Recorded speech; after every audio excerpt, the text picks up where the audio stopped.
My name is Lena Dawson. I'm 33 years old, and I was uninvited to my sister's wedding by my own mother. I remember the exact moment it happened, where I was sitting, the chipped coffee mug in my hand, the sound of the dryer humming in the background. It was a Tuesday afternoon, a time when most people are safely insulated by routine, and I was too, until the phone rang. I saw her name flash across the screen and hesitated before picking up, already bracing myself. We hadn't spoken in a while, not really. There had been texts, a few clipped calls around holidays, but nothing warm, nothing real. When I answered, her voice came through like ice wrapped in lace, sweet, distant, and deliberately careful. "Sweetheart," she said, and I knew immediately it wasn't good. She only ever called me that when she was about to say something sharp. "I hope you'll understand. This isn't personal, but we've decided it's best if you don't come to Rachel's wedding," just like that. No warning, no apology.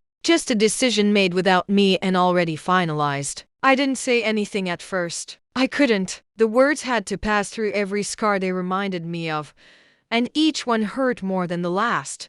She continued, her tone clipped and rehearsed, like she'd been practicing this. "It's just, you know how these things are. The image of the day, the mood, the people. We want it to feel polished, elegant. And I think we all know you've never really been comfortable with that kind of thing." What she meant was I wasn't perfect enough. Not thin enough, not rich enough, not quite enough. I was the difficult daughter, the one who worked too much, questioned too often, never quite folded into their picture of grace. I had put myself through grad school, taken out loans I'm still repaying, juggled two jobs, and scraped together my independence without asking them for a dime. I thought that mattered. I thought they saw me trying. But in the end, it wasn't about effort. It was about image. And I didn't fit theirs. I sat on the couch long after the call ended, my phone still in my hand, my coffee cold. I replayed her words over and over, each time trying to convince myself it didn't hurt as much as it did. But it did. It hurt because it wasn't just about the wedding. It was about everything that came before it. The years of being compared to Rachel, the golden child, the beautiful one, the one who followed the plan. The subtle comments about my clothes, my weight, my attitude. The way my mother always smiled tighter when I walked into a room, like I was a reminder of something she hadn't planned for.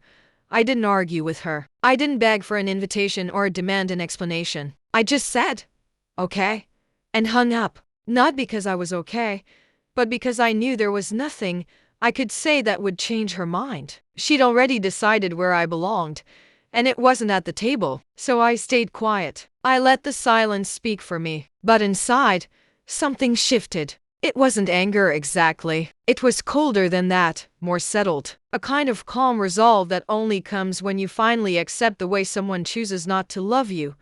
I didn't cry. I didn't scream. I just cleaned up my kitchen, finished my laundry, and made dinner like any other day. But while I moved through the motions, I kept hearing her voice in my head. Not the words, but the message beneath them. "You're not welcome. You don't belong. Stay out of the picture." And I did. But what she didn't know, what none of them knew, was that the wedding venue they'd chosen and bragged about for months, the one Rachel had gushed over in endless Instagram captions and Pinterest boards, had recently changed hands. It now belonged to a small ownership group, one I was quietly part of, along with two of my former professors and a silent investor. I hadn't planned to say anything, but after that call, after all those years of being pushed to the edge of my own family's story, I realized something important. I may not be in the picture, but I own the frame. My mother has always spoken in careful sentences, dressing cruelty in polite tones, softening the edge of every insult with a smile. She never said I was the disappointment. She never had to. She just made it clear in 1,000 small ways that I was the daughter who didn't quite fit. I wasn't graceful enough, not poised like Rachel, not polished. I wore sneakers too often, asked too many questions, had too many opinions, and too little patience for pretending everything was fine when it wasn't. Growing up, I thought love had to be earned in perfect posture and good manners. I tried to sit still. I tried to speak gently, but the praise never came. At some point, I stopped trying to be seen by them and focused on building something that belonged to me. Still, no matter how far I moved, there was always a part of me that hoped they'd come around. That maybe one day my mother would introduce me to someone without hesitating, that she'd say something kind about my work, or even just ask how I was really doing without the polite filter. But that day never came. Instead, she would tilt her head and tell people I was a bit intense, as if my ambition was a personality flaw. She would mention that I was always busy, that I didn't make much time for family, as if that hadn't been her own doing. When Rachel got engaged, I sent a card, a genuine one. I didn't expect a thank you. I didn't get one, and I told myself it didn't matter. But it did. The day of that phone call, her words weren't a surprise. They were confirmation. I wasn't welcome because I didn't match the image they were selling. The wedding wasn't about love, it was about optics. They had booked a vineyard months earlier, a place my mother couldn't stop talking about. Historic, she said. Elegant. Perfect for the photos. And all I could think, even then, was how much effort they put into staging moments that never matched who they really were. They wanted golden hour lighting and matching linens. They didn't want me. I'd seen the venue name in passing and hadn't thought much of it until I went to sign papers with my co-owners and saw it on the letterhead. The irony hit like a slow burn. Of all the places in the state, they had chosen mine. Purchased only weeks before the call that excluded me. It was almost funny in the way that pain can be when it becomes too familiar. I kept that detail to myself. I didn't call to gloat or correct her. I didn't send an email or drop a hint. I stayed silent because I had nothing left to prove. I wasn't the one pretending. I wasn't the one performing for people who never really looked. I knew who I was, and for the first time, that was enough. Still, the weight of it stayed with me. I thought about how they would walk across that vineyard on the wedding day. Rachel in white, my mother at her side, the guests smiling, cameras clicking. I thought about how they would laugh under the twinkle lights, drink champagne in the courtyard, all while pretending their family was whole. And I thought about how none of them would know whose name was on the deed beneath their feet. I wasn't invited, but I didn't need to be there to make my presence felt. I didn't need to fit their image, because I owned the setting for the story they tried to write me out of. And that, finally, was something they couldn't control. I was never the kind of daughter who colored inside the lines. I asked too many questions, stayed up too late, and never quite bought into the idea that love had to be earned through obedience. While Rachel was mastering ballet recitals and posting polished holiday cards with perfect captions, I was working 2 shifts to pay for textbooks and figuring out how to budget tuition with barely enough left for groceries. I didn't choose the hard way because I wanted to be difficult. I chose it because I wanted a life that was mine, not one handed down with conditions and strings. That was never something my mother understood. She called it stubbornness. A flaw she said I inherited from my father's side, as if strength was something to be ashamed of when it didn't look a certain way. I put myself through undergrad, with a full course load and a waitress job that left my feet aching every night. I went to grad school while managing office admin work during the day and tutoring high school students in the evenings. I learned to live off black coffee and stretch every paycheck with the kind of precision that would make an accountant proud. I didn't travel to Europe or throw engagement parties, but I built something slower and stronger: my education, my independence, my voice. The version of success I chased didn't come with applause or Instagram likes. It came with moments of quiet pride, paying off a credit card, getting published, being offered a guest lecture spot when no one else saw me coming. They never asked how I did it. Not really. Occasionally I'd get a text, "Hope you're doing well," or "Proud of you, sweetheart," with a heart emoji sent out of obligation more than interest. And when I'd call home, the conversations always circled back to Rachel, her wedding colors, her new promotion, the trip to Italy. I let it happen. I let them talk about her, because it was easier than pointing out that they never really asked about me. They didn't want the mess of my reality. They wanted the illusion of perfection that Rachel gave them so effortlessly. But I didn't need to be like her to know my worth. I found it in the long nights of research, in writing policy briefs that mattered, in being the person professors recommended when no one else stepped up. I built something lasting without ever asking for permission to belong. And when the vineyard opportunity came, it felt like the universe offering me something I didn't think I needed. A place to put my roots down, to own something beautiful and quiet and mine. I joined the investment group with cautious excitement, thinking of it as a long-term project, a little slice of peace I could help shape and steward. I never thought it would intersect with my family.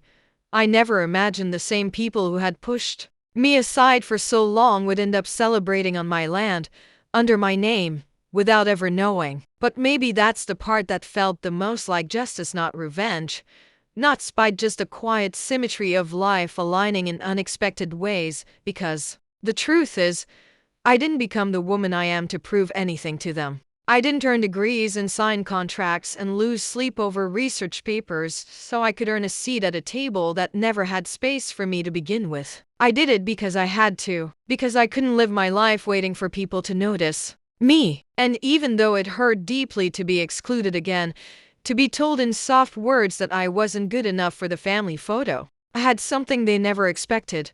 I had built a life that no one could take from me. And soon, they were going to find out just how much I had claimed quietly, completely without ever raising my voice. The vineyard sat on the edge of town, tucked between quiet hills and long, winding roads. It wasn't flashy or sprawling, but it had that kind of warmth and charm that made it feel like it had been waiting for someone to love it the right way. I first visited it for a friend's wedding years ago, before it had been renovated, before it was filled with wide chairs and overpriced floral arrangements. Even then, I remember thinking it had a kind of quiet dignity. It wasn't pretending to be something it wasn't. It just stood, solid and steady, vines curling around weathered stone walls like it had nothing to prove. When the opportunity to invest came up, I didn't hesitate. A former professor had reached out, someone who had believed in me when no one else had. He said they were putting together a small group to purchase and co-manage the vineyard, to restore it with integrity and purpose, to make it a place for real memories instead of just curated photo ops. I signed on within the week, not because I needed to be part of something grand, but because I wanted to belong to something that didn't ask me to change in order to be accepted. The paperwork was routine. My name went on the documents. A silent investor handled the bulk of the funds, and the rest of us contributed what we could. We split responsibilities. I helped with legal reviews and guest booking policies, stayed up late designing systems that protected the space from being exploited. We were careful about who we partnered with. No corporate weddings, no influencers buying time slots just for content. It was meant to feel real, intentional. Honest.so. When I saw the booking request come through Rachel Dawson and Matthew Fields, May 14th, I stared at the screen for a long time. The name was typed without hesitation. The deposit, already processed through the old system before we'd officially overhauled it. My mother's email was listed as the contact. I read it 3 times, making sure I wasn't hallucinating. And then I laughed. It wasn't bitter, just stunned. Of all the venues, they had chosen mine, the one place they'd unknowingly given me the power to decide whether or not their vision could become reality. I didn't say anything to the group. There was no need. The contract was still pending final signature mine. Without it, the venue wasn't secured. The deposit was refundable. The date could be cleared from the calendar with a single click. I sat with the knowledge for a few days, wondering what I wanted to do. I wasn't angry, not in the way I might have been in the past. I didn't want to ruin the wedding. I wasn't looking to sabotage Rachel's happiness. But I also wasn't going to make it easy for people who had spent years pretending I didn't exist. They didn't know what they were standing on. They didn't know the soil beneath their heels belonged to the daughter they'd written out of the story. They sent out invitations with confidence, booked vendors, chose menus, built a day meant to celebrate love while quietly discarding the one person who knew how hard love could be. I thought about calling, about telling them, politely, that there had been a misunderstanding. But something stopped me. I realized that the silence I had learned to carry so well could finally be something other than a burden. It could be a decision. So I chose not to sign. I chose not to explain. And I waited. Because eventually, they were going to realize the foundation of their perfect day set under my name. And this time, I wasn't going to be easy to ignore. It would have been easy to sign. Just a few strokes of a pen and the whole thing would have moved forward, and no one would have been the wiser. I could have let it happen quietly, tucked my pride away again like I had so many times before, and told myself that being the bigger person was more important than being acknowledged. But something in me had changed. Maybe it was the way my mother's voice sounded when she told me I wasn't welcome. Flat, practiced, not even a trace of hesitation. Maybe it was the way she turned a decision that should have broken her heart into a sentence so clean and sharp I barely felt it until after she hung up. Or maybe I was just tired. Tired of being the one who had to absorb everything while everyone else got to shine. When I saw the venue contract waiting in my inbox, it didn't feel like an opportunity for revenge. It felt like a test. Not of whether I would hurt them, but of whether I would finally stop hurting myself to protect them. I stared at that contract for hours, read every line, checked the calendar twice. Everything about the event was confirmed except my approval. My signature was the last box, the final green light. The power was already mine, and I didn't need to raise my voice to use it. I reached out to the vineyard coordinator and told her to hold the date. No further action was to be taken until the contract was fully executed. I didn't explain why. She didn't ask. The staff was trained to protect the integrity of our space, to make sure all agreements were honored exactly as written. Without a signature, nothing was legally binding. They hadn't paid the final invoice. That, too, was required. And until it came through along with my signature, nothing could proceed.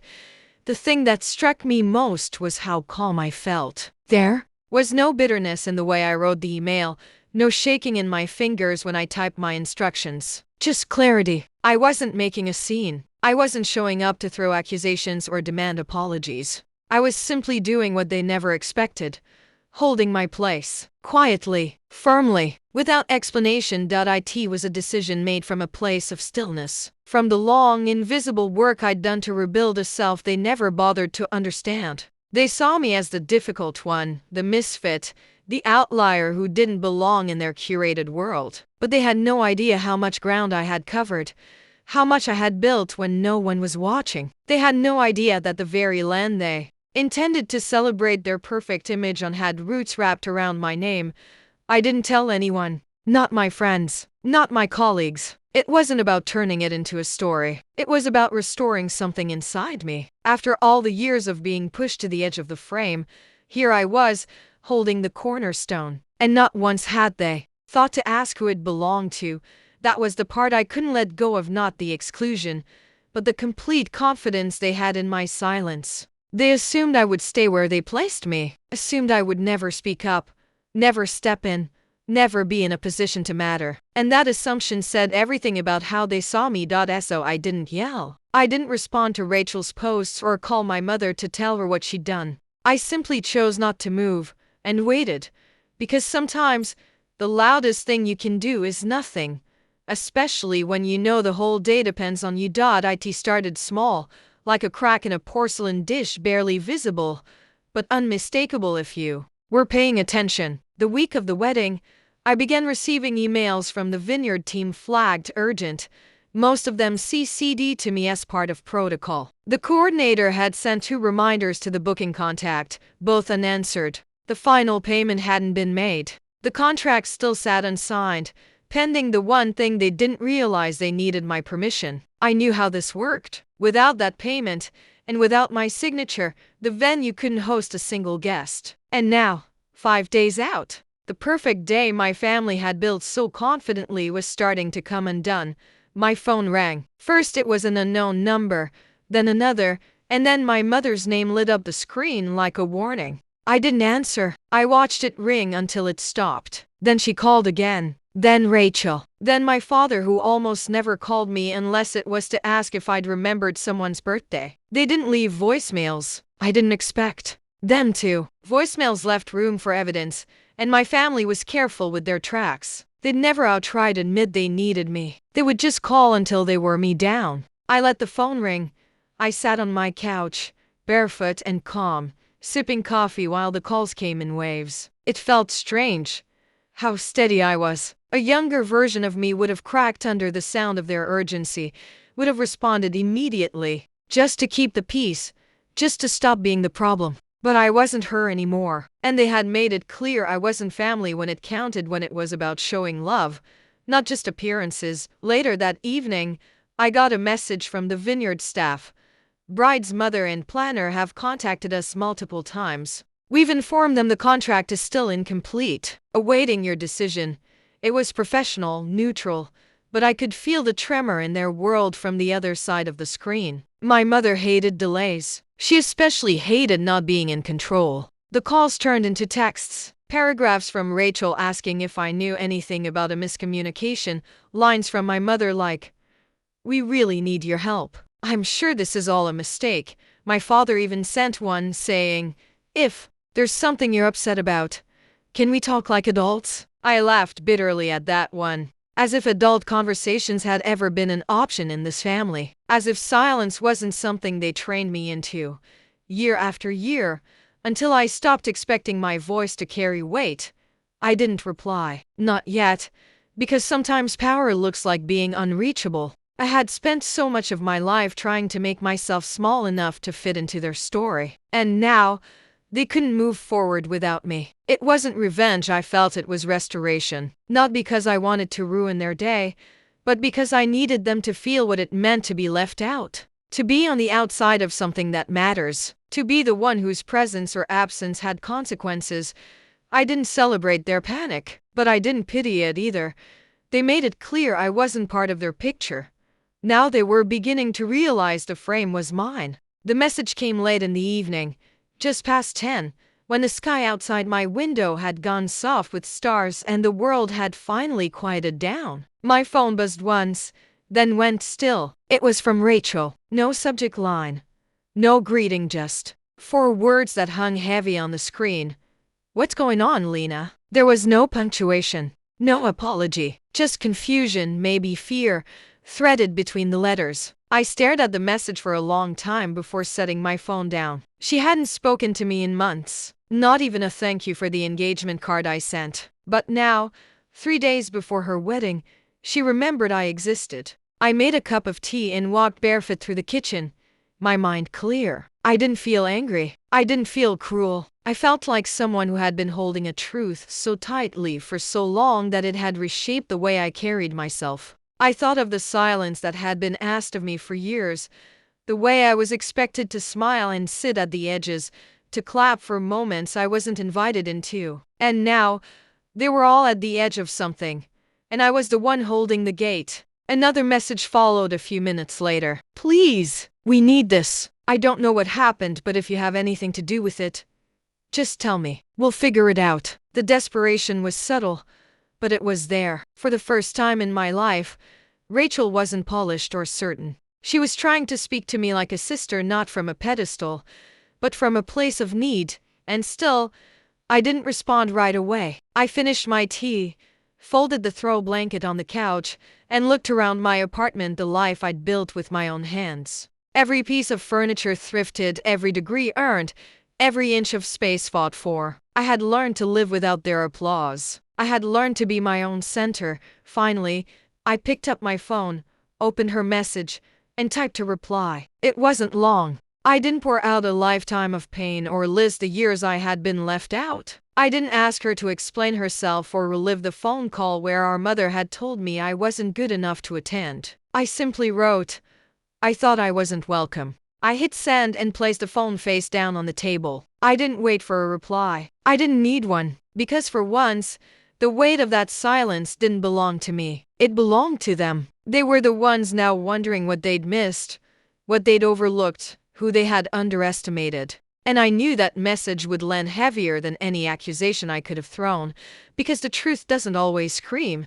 Sometimes it arrives like a whisper that can't be unheard. By morning, the cracks had started to show, not just in the planning, but in the image my family had worked so hard to build. The venue team forwarded me an email from the wedding planner that sounded more like a plea than a request. "We've run into a significant issue with the contract," she wrote, trying to keep it vague and composed. "The client is under the impression that all paperwork was finalized. Can you confirm the status as soon as possible?" I could hear the panic hidden between the lines. They were unraveling. The fairy tale was beginning to fray at the seams.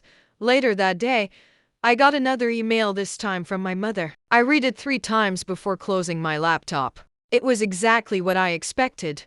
A carefully worded message that never once said she was sorry. She didn't mention the phone call or the fact that she had told me I wasn't welcome. Instead, she wrote about the unfortunate confusion surrounding the venue. She asked if I could look into it, as though I were some assistant they had called in to patch up a mess. She even ended it with "Love you, Mom."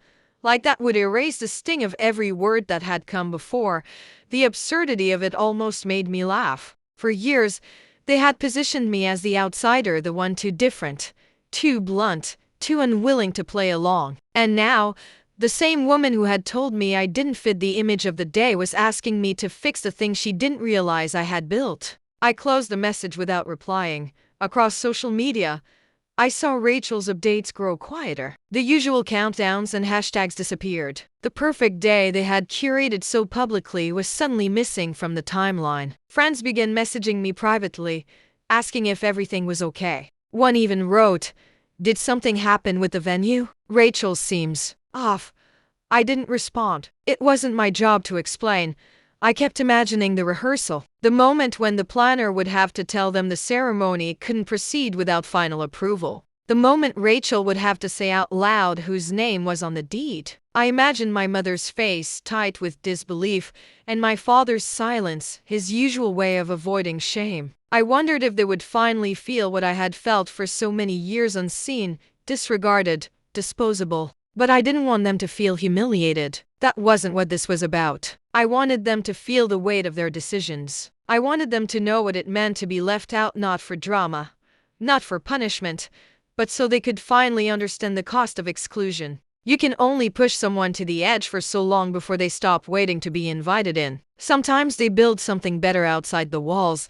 This wasn't a tantrum. It wasn't revenge. It was a boundary. It was the quiet power of saying, "You don't get to use what I've built while pretending I don't exist." And now, no matter how beautiful the flowers or how expensive the dress, the cracks were showing, not just in the plans, but in the version of the family they had chosen to present to the world, the one that didn't include me, until now. By the second day of silence, the tone had shifted entirely. The phone calls stopped being attempts to explain things away and turned into quiet, nervous gaps between text messages. I could feel the weight of realization starting to set in, not just for Rachel, but for the entire performance they had constructed around this wedding. I didn't need confirmation from anyone. I could feel it in the way their words changed, in the way their messages came slower, shorter, laced with hesitation. They were finally beginning to understand. The final email came from their lawyer. Clean, professional, and unintentionally satisfying. "We've been informed there is an issue with the contract tied to the wedding venue. Our client was unaware of your ownership stake. Could we schedule a conversation to discuss possible resolution?" I read it 3 times. No apology. No acknowledgement of the irony. Just a white flag dressed in legal language. I didn't respond. Instead, I forwarded it to the Vineyard team with a simple note. Still no payment. Contract remains unsigned. Do not proceed with setup. That was it. There was no fight. No confrontation. Just silence. Calm and steady like the stone walls of the vineyard that they had admired for months. What they didn't realize was that behind those walls, I had already made my choice. This wasn't about holding the wedding hostage. This was about finally taking up the space they had always denied me. For years, I had watched them build memories I wasn't allowed to be part of. Now they would have to sit in the truth that the foundation of their celebration wasn't theirs to claim. Later that afternoon, I received a final text from Rachel. It was short. Just, "You really did this." I stared at the message, not out of guilt, not out of hesitation, but because of what it revealed. Not once had she asked why. Not once had she acknowledged what came before. To her, this was still about what I did to them, not what they had done to me. I didn't reply. Some silences are louder than entire conversations. This one carried years of being left out of family photos, holidays, phone calls, years of being labeled too much, too opinionated, too distant. It carried the moment my own mother told me gently but firmly, that I didn't fit the image. It carried the long nights I worked through grad school while Rachel was praised for engagement parties and curated posts. It carried the weight of being erased until I wasn't. I sat by the window that evening, watching the sun cast golden light over the horizon, thinking about how many times I had wished to be seen. I no longer wished for that. I didn't need to be seen by people who only valued the version of me that made them feel comfortable. The truth had landed.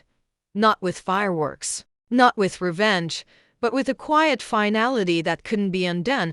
They built their perfect day on a foundation they didn't own, and now they understood exactly whose name was written on the stone.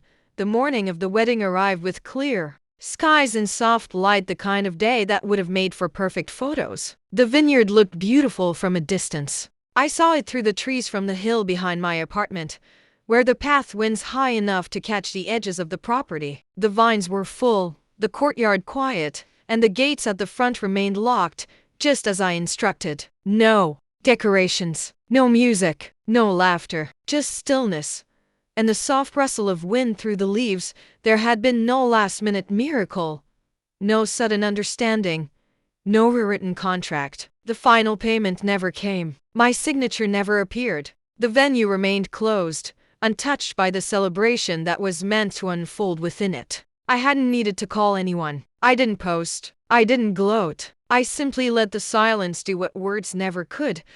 I didn't watch from the edge with spite. I watched because I needed the closure. I needed to see the proof that something could be mine, not in secret, not as a compromise, but fully mine. I didn't feel victorious. I felt grounded. For once, the pain didn't rise in my throat. There was no shaking in my hands, just a calm knowing that I had honored myself in a way I never had before. I imagined the phone calls bouncing back and forth between family members, the planner probably panicking, Rachel in her dress, asking again why no one could get in touch with the owner, my mother pacing, trying to salvage control in a situation she no longer had any power over. I wondered how long it took before someone said my name out loud. I sat there for a while, sipping coffee, wrapped in an old sweater, the same one I wore during early mornings at grad school when everything felt uncertain. And then I stood up, stretched, and walked back down the hill. I didn't need to see the aftermath. I had already lived through enough of it.